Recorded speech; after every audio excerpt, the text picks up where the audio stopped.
One thing I like about this image, and you may recognize it, this is a painting of Montreal by the Midland, Ontario artist John Hartman.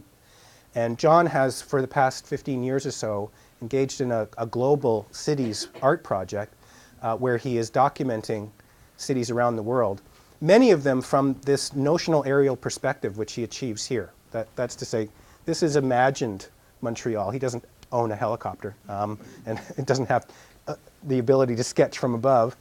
But so he abstracts himself into a position which, because we live in, at least for the moment, until the carbon slide is complete, an era of air travel, we can actually have a view such as this over a city. But of course, we should remember that we are within just a few generations of the impossibility of such a view of a city. Right? And when, Todd mentioned my book about the Empire State Building, when the Empire State opened in 1931, one of the huge attractions for many thousands of visitors was to be able to see a city from the air for the first time, because most people were still a long way from being able to afford air travel. In addition to that, what does this image show us? I think you see here a kind of organic rendering of the city, which shows its place in a natural site. And every city is so placed. Every city has to negotiate constantly its geographical conditions of possibility. With this dark red and purple palette, John brings out a kind of almost sanguinary aspect of Montreal here. A few features of urban experience which we can break down in order to build back up. The first is materials. I mentioned concrete, obviously, but every city is a deployment of a whole bunch of coordinated materials. Here I deliberately choose a toy material. This is Lego, because for many of us, our appreciation of structure and materials comes from playing with toys like this. And this is part of a project where the adult inhabitants of the city of Oslo were invited to recreate their city in Lego. When you try to recreate something in Lego, of course, it's a similar sort of thing on the level of materials as trying to imagine a perspective above your own city. You find a play between your imagination and memory and what you're able to render. And there's an actual building made of actual stone. That's the Chrysler. Scale, relative scale. One thing I noticed about Thunder Bay, it also afflicts much of Toronto, is the lack of relative scale. Everything is about the same scale. And this is a canonical textbook diagram of scalar comparison between well-known structures, Statue of Liberty, the Eiffel Tower, Washington Monument, various St. Paul's, Chartres, other cathedrals. We sometimes forget how much pleasure we take in relative scale, that is, something being taller than something else. It doesn't have to be the Burj Dubai or Taipei 101. It doesn't have to be the world's tallest thing to be pleasurably tall relative to something else. Planning. Planners have been given a bad rap in the last few decades, especially under the influence of Jane Jacobs and The Death and Life of American Cities. But planning, we should remember, is necessary to make cities work, to coordinate the building and deployment of materials. This is one of the most famous plans ever. This is Corbusier's City for 3 million, which was never built. What is interesting about this plan, I think, now, inevitably, is we see here the characteristic cruciform residential skyscraper, which was in fact built not on this exact plan, but all over the world, including Regent's Park and Toronto and other vertical slums of the 1960s, where they take the form, and when the form is divorced from the larger plan, which was part of a plan of social transformation, the form becomes not only inert, but actually dangerous. And I think this illustrates one of the things that the makers of forms often forget, which is the political dimension can never be ignored. Beauty. This is not an architectural audience, but I wonder if anybody knows who the architect is here. I always ask. No? This is a design by the Italian futurist architect Antonio Sant'Elia. And what I love about this is not only do I think it's a beautiful form, you see here characteristic futurist details. There's deco echo, if you like, but there's also this suggestion of speed and streamlining, which is very futurist. But this is a factory.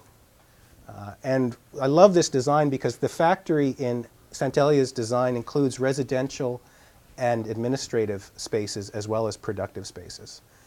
So again, the politics of the futurists are maybe not the ones that any of us would want to share, but here's an architect who's melding beauty to a variety of function as part of a larger program.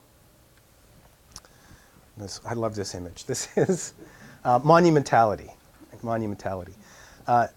Aldo Rossi, the great Italian architect and critic in The Idea of the City, reminds us that every city needs monuments. It doesn't, not just to commemorate things, but a monument in architectural terms is a structure around which the city is deployed, by way of which its citizens find themselves. And here is thankfully unbuilt, perhaps. Imagine monumental structure. This is the projected palace of the Soviets. And just to give you a sense of the scale here, those are people down there on the steps, right? Little people. And there, of course, is Lenin. And there's a, you know, a formation of airplanes flying by. This monstrous wedding cake of ego. But surely if such a building had ever been built, it would be monumental in the sense of organizing everything around it. And as Rossi suggests, a city without a monument is not yet a city. If there is no one or two or three structures which organize by their very presence the rest of the city has failed to achieve itself. And finally, structure. Structure is perhaps the most basic but the least appreciated aspect of our experience of built forms, mainly because architects cover it up most of the time. This is a deliberately counterintuitive view of the Eiffel Tower, looking straight up the spout. You may know the story that somewhere up there, if you can see the resolution, is the cafe where Guy de Maupassant allegedly ate lunch every day. And the reason was that it was the only place in Paris he would not have to look at the Eiffel Tower. A friend of mine has a similar view about having a drink every night in the restaurant at the top of the CN Tower in Toronto. Personally, I love the CN Tower. I also love the Eiffel Tower. The great thing about the Eiffel Tower, love it or hate it, is that it makes its structure absolutely manifest. And in fact, that was one reason people did hate it, because it was anesthetic according to the norms of the time. In Toronto, you've probably heard the Daniel Libeskind renovation of the Royal Ontario Museum, much debated, controversial. For many of us, it was never more beautiful than when the structural engineering of the interior frame was visible. And then all of that beauty disappeared when the cladding was put on. And now it's just irritating. So, structure. These two case studies that are in the book, New York and Shanghai, are really meant to bookend some accumulation of thoughts about the nature of the politics of the urban. And I give them these two temporal labels. Here, New York, capital of the 20th century, and what I'm going to call Shanghai, the world of tomorrow. Some of you will recognize the reference here. New York, capital of the 20th century, is a revision of Benjamin's characterization of Paris as the capital of the 19th. What does it mean for a place to be the capital of a time? Well, following his insight in the Arcades project, a certain city may symbolize all of the aspirations, central aspirations of a time.